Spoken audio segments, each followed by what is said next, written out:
নমস্কার বন্ধুরা, life in মোমেন্টসের একটি নতুন ভিডিওতে আপনাদের সবাইকে স্বাগত জানাই। আশা করছি আপনারা সবাই খুব ভালো আছেন। থাম্বনেল দেখে কি বুঝতে পেরেছেন আজকে কিসের ভিডিও হতে চলেছে?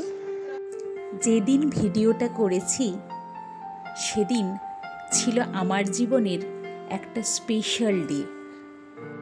আর এই স্পেশাল দিনে পায়েস হবে না, সে কি কখনো হয়? তাও আবার আমার শাশুড়ি মার হাতের পায়েস। মা যখন সকালে পায়েস রান্না করছিল, তাই ভাবলাম একটু ভিডিও করে রাখি। এই মুহূর্তগুলোই সারা জীবন থেকে যাবে আমাদের জীবনের স্মৃতির খাতায়। মাসি কোন ভোরে উঠে এই পরমান্ন রান্না করে ঠাকুরকে ভোগ নিবেদন করে আমার জন্য তুলে রেখেছে। এটাই সব থেকে বড় পাওনা। এই ঠাকুর নিয়েই মার সারাদিনের বেশিরভাগ সময়টাই কেটে যায়। কোনো একদিন মা কীভাবে ঠাকুরের সেবা করেন সেই ভিডিও আপনাদের সাথে সুযোগ পেলে তুলে ধরব।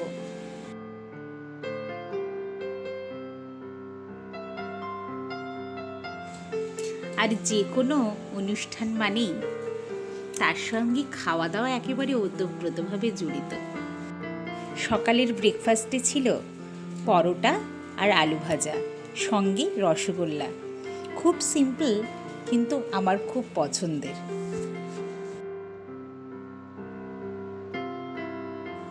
আমার খাওয়ারের তালিকায় সব থেকে যদি টপমোস্ট খাবারটা বলেন, সেটা হলো এই পোস্ত বড়া। যদি বিরিয়ানি, মাংস, পোলাও যাই দিয়ে দিন না কেন, পোস্ত বড়া থাকলে আমি প্রথমেই এটা খাবো, অন্য কিছু আমার দরকার নেই। তাই নিজেই বানিয়ে ফেললাম পোস্তর বড়া। ভাবলাম নিজের মনের যা ইচ্ছে সেটা নিজেই বানিয়ে ফেলি। তাই টুকটাক রান্নাবান্না সেরে স্নান করে প্রথমেই চলে এলাম ঠাকুর ঘরে। প্রতিটা দিনই স্নান সারার পর এই ঠাকুর ঘরে না হেলেই আমার চলে না। ইভেন অফিসে যাওয়ার সময় যতই দেরি হয়ে যাক না কেন, 1 মিনিটের জন্য হলেও আমি এই ঠাকুর ঘরে আসি। তাহলে মনে হয় দিনটা যেন সম্পূর্ণ হলো না, কিছু যেন একটা বাকি থেকে গেল। এই জন্মদিনের দিন বাপিকে খুব মিস করি। আমার সৌভাগ্যও বটে, মা যেহেতু খুব কাছাকাছি থাকে, যখনই মনে হয় মার কাছে চলে যাই। যে কোনো শুভ অনুষ্ঠানে বড়দের আশীর্বাদ পাওয়া একটি সৌভাগ্যের ব্যাপার। আজ এই বয়সে এসে মনে হয় যা যা করতে পেরেছি তা হয়তো বড়দের আশীর্বাদের হাত মাথায় আছে বলেই সম্ভব হয়েছে। আর সেই সঙ্গে ওনাদের পূর্ণ সহযোগিতা। ওনারা আছে বলেই ছেলে মেয়েদের নিশ্চিন্তভাবে বাড়িতে রেখে অফিসে যাওয়া বা কয়েকদিনের জন্য বাইরে যাওয়া সম্ভব হয়। না হলে হয়তো এগুলো খুবই আমাদের কাছে চ্যালেঞ্জিং হয়ে দাঁড়াতো।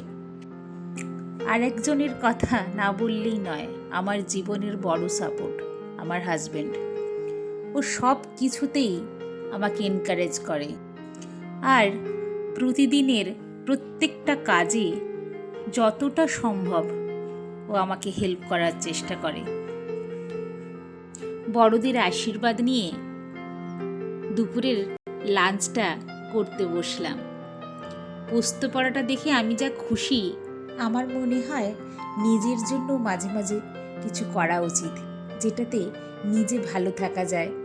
যদি নিজের মনটা ভালো থাকে তাহলে সবাইকে ভালো রাখতে পারবে। সেদিন লাঞ্চের মেনুতে ছিল ওই 5 রকমের ভাজা, কাঁকরোল ভাজা, আলু ভাজা, বেগুন ভাজা, পোস্ত বড়া, বড়ি ভাজা, ডাল, আর আমার ফেভারিট চিংড়ি মাছ। এই যে আমার হাতে বড়িটা দেখছেন, এটা আমারই দেওয়া। আস্তে আস্তে আমি আমার মার কাছ থেকেই শিখছি, যেগুলো এতদিন মা বানিয়ে খাইয়েছে আমি চেষ্টা করছি যাতে নিজেই করতে পারি। আমি একটা কথা খুব বিশ্বাস করি, অন্যের উপর নির্ভরশীল হওয়া খুব একটা ভালো না। যতটা পারো নিজে থেকে করার চেষ্টা করো। প্রথমের দিকে ভালো হবে না ঠিকই, কিন্তু আস্তে আস্তে অভিজ্ঞতা এবং চেষ্টা দুটো মিলিয়ে তোমাকে একেবারেই পারদর্শী করে তুলবে।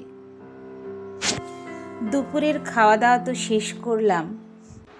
এদিকে মেয়ে জেদ করে বসেছে, ও কেক বানাবে আমার জন্য। 2-3 বছর আগের কথা।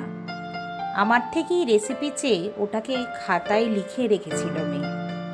বাবা আর মেয়ে মিলে তখন প্রথম আমার জন্য কেক বানায়। কিন্তু এবছর ও একেবারে নিজে থেকেই কেকটা বানিয়েছে, খুব ভালোবেসে। সেটা যেভাবেই করুক না কেন, এটা আমার কাছে আরেকটা বড় পাওনা। সত্যি আমার জন্মদিনটা আরও স্পেশাল হয়ে গেল। আমাদের বাড়িতে সাধারণত আমি কেক বানিয়ে থাকি সবার জন্মদিনে, তাই নিজের জন্মদিনে মেয়ের হাতের কেক একেবারে ডবল পাওনা। আমি বিকেলে একটু ভেজিটেবিল চপ করব বলে প্ল্যান করলাম। আমার হাতের ভেজিটেবিল চপ খেতে সবাই ভীষণ ভালোবাসে, তাই এটা করলে মা, বাপি, ছোট থেকে বড় সবাই খেতে পারবে। বাইরে ভেজিটেবিল চপ খেয়ে দেখেছি এত স্বাদ হয় না, তাই আমি আমার হাজবেন্ডকে মজা করে বলছিলাম, দেখো তো কোনো ভেজিটেবিল চপের দোকান দেওয়া যায় নাকি। আমার রান্না করতে বেশ ভালো লাগে। সব কাজের মধ্যে কেমন যেন একটা রিফ্রেশমেন্ট আসে। সব ভুলে গিয়ে শুধুমাত্র রান্নার দিকেই আমার মন থাকে। তাই ভেজিটেবিল চপটা ভাজার পর আমি বোধহয় প্রথম খেয়ে এটা উদ্বোধন করলাম। বার্থডে গার্ল হলে যা হয়। সন্ধেবেলা দাদাকে ফোন করে বললাম, একটু আসতে পারবি সবাই মিলে? মা তো আসবে না, ওরা 3 জনে এলো। ওদের একটু ভেজিটেবিল চপ খেতে দিলাম।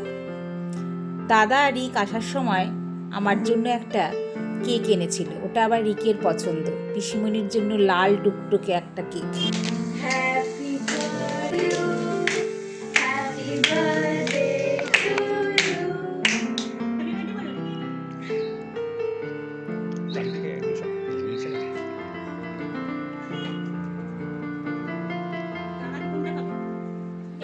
সবাই আমার একটু বার্থডে সেলিব্রেট করলো। আমরা আসলে প্ল্যান করেছিলাম কাছেই একটু ডিনারে যাব খেতে। এই স্পেশাল দিনগুলোতেই একটু অন্যরকম করে কাটানো। এদের 3 জনকে দেখেছ তো, সব সময় পাশাপাশি, প্রতিটা ক্ষেত্রে এদের 3 জনকে একসাথে দেখবে। এইরকম বন্ডিং যেন সারা জীবন থাকে। আমরা ঠিক করেছিলাম একটু বিরিয়ানি খেতে যাব, তাই আউটটাই ঠিক করলাম। আমাদের বাড়ির কাছাকাছি, হেঁটেই যাওয়া যায়। আউদের বিরিয়ানিতে যেটা লক্ষ্য করেছিলাম আগে, খুব বেশি রিচ হয় না। আমার বেশ ভালোই লেগেছিল। ভেতরের এই ইন্টেরিয়ার আর পরিবেশ, খাওয়া দাওয়া সব মিলিয়ে আমাদের বেশ ভালোই লেগেছে। আমরা স্টার্টারে অর্ডার করেছিলাম মুর্গ কালি মির্চ, মুর্গ আফগানি কাবাব, মুর্গ গালৌটি কাবাব। আমরা গালৌটি কাবাব আগে মাটনেরটা ট্রাই করেছিলাম বলে, তাই সবাই ঠিক করলাম এবার চিকেনের গালৌটি কাবাবটাই খেয়ে দেখি। মোটামুটি ছিল।